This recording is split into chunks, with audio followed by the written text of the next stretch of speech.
शिवरात्रि आने वाला है। हमारे शंकर जी का पर्वत है कैलाश पर्वत, चाइना लेके चला गया। क्या कभी आपने गलती से अपने देश में किसी को सुना है कि हम अपना कैलाश पर्वत लाएंगे? हिम्मतें तोड़ देता है। कैलाश पर्वत तो उनका मेन पर्वत है और हम लोग उसको बोलबो नहीं करते कि हमारा है। ये सिंधु जल समझौता के तहत सिंधु नदी का हम कितना % पानी यूज करते हैं? 20%। कितना %? अब यहाँ देखो बाबू, हम लोग यहाँ से बनाते हैं, सिंधु नदी चलते हैं। सिंधु नदी मानसरोवर झील से निकलती है। किस झील से निकलेगी? मानसरोवर झील से। और ये हमारे शंकर जी का पर्वत है कैलाश पर्वत। चाइना लेके चल गया। हाँ, चाइना लेके चला गया। कैलाश पर्वत को चाइना लेके समझा गया।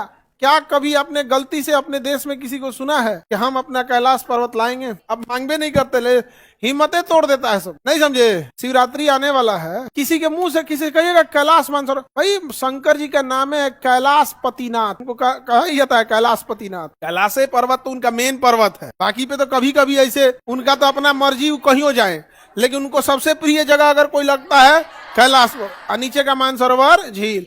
कौन ले गया? चाइना। कौन ले गया? चाइना लेके चला गया। और हम लोग उसको बोलबो नहीं करते कि हमारा है। इतना ना चाइना टेक्नोलॉजी में आगे चल गया, पैसा में आगे चला गया, इसका कोई हद। असल में वहाँ डेवलपमेंट में एक और रीजन है ना, नास्तिक है सब ज्यादा। तो जो नास्तिक रहता है ना, वो कोनो चीज में नहीं मानता है, खाली उस पर रिसर्च करेगा, ऐसे कैसे ऐसे कैसे ऐसे कैसे। और अपने यहाँ तो ऐसे बहुत, खैर वो तो अपना अलग चीज है। आस्तिक होना अच्छी चीज है, अंधविश्वासी होना खराब। और कोई तारा टिमटिमा रहा है कह दो तो दादाजी नहीं समझा गया, कह दो चांद पे कोनो ना खीर बना रहा है कोई, चंदा मामा दूर का। अपने यहाँ तो ये सब चीजें भी तो ज्यादा है। कैलाश पर्वत कहाँ है? चाइना। यहाँ से निकलती है सिंधु नदी, सीधे इंडिया में प्रवेश करती है और चली जाती है इंडिया पार करते हुए पाकिस्तान। कहाँ चली गई? और कराची के पास जाके अरब सागर में मिल, कराची के पास जाके कहाँ मिल जाती है? अरब। बताइए कौन सी नदी है? हाँ, सिंधु नदी। कौन सी नदी है ये? सिंधु नदी। किसी को दिक्कत? सिंधु नदी है। कौन सी नदी? सिंधु नदी। अब यहाँ कश्मीर से एक और नदी निकलती, नाम है उसका झेलम। ये इंडिया के पास जाती है, इंडिया पाकिस्तान का बॉर्डर बना दी। इंडिया पाकिस्तान का क्या बनाती है? बॉर्डर बना दी। क्या नाम है? झेलम। क्या नाम है? झेलम। झेलम के नीचे से निकलती है चिनाब नदी। कौन सी नदी?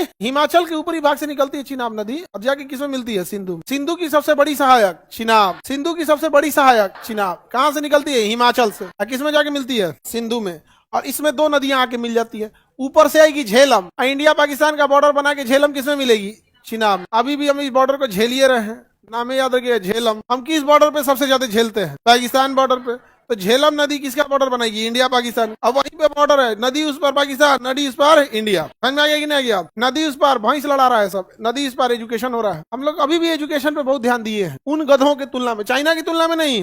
हमारी बर्बादी का कारण एक बड़ा बना ना कि हमने तुलना किससे करने लगे? पाकिस्तान। अब तुम ही तुलना करोगे कि हम मैट्रिक के लड़का से ढेर पढ़ेंगे तो गई हो तुम, तो काम खत्म तुम्हारा। तो हमने वही गलती कर लिया वही। और चाइना कभी इंडिया की ओर देखा ही नहीं, उसने कहा कि हमको अमेरिका की बराबरी करना, इसलिए वो कभी अमेरिका की ओर देखा, इंडिया की ओर देखा भी नहीं। सीधे कहाँ निकला? अमेरिका की ओर निकला। आज अमेरिका को किसी से दुनिया में डर लगता है तो चाइना से। सोचिए अमेरिका को डर लगता है, सही में उनका व्यवस्था कर देगा चाइना। अब तो हम लोग ड्रोन वगैरह भी बना रहे हैं, पर ड्रोन टेक्नोलॉजी के मामले में ड्रोन का, अब देखिए टर्की, यूक्रेन जैसा छोटा देश ड्रोन के मामले में कितना घुटना पिला दिया किसको? रूस। ये मार के परमाणु खत्म करना चाहिए। आगे देखते हैं, बोलिए ये देश। हाँ, झेलम। ये यहीं से एक और नदी निकलती है, सतलज। कौन सी नदी? सतलज। किसमें जाके मिलती है? सतलज जाके किसमें मिलेगी? चिनाब। सतलज किसमें मिलेगी? मानसरोवर झील से। बताइए, ध्यान दीजिएगा, हिमाचल प्रदेश और पंजाब के निचले भाग से कौन निकलेगी? सतलज। और हिमाचल प्रदेश के ऊपरी भाग से निकलेगी और कश्मीर होते हुए जाके किसमें मिलेगी? सिंधु में मिलेगी। सिंधु की सबसे बड़ी सहायक चिनाब है या सतलज? और सतलज किसमें जाके मिलती है? सतलज जाके मिलती है चिनाब। यहाँ एक हिमाचल प्रदेश के यहाँ पे बीचों बीच में यहाँ से एक नदी निकलती है, ब्यास नदी, और जाके किसमें मिल जाता है? सतलज।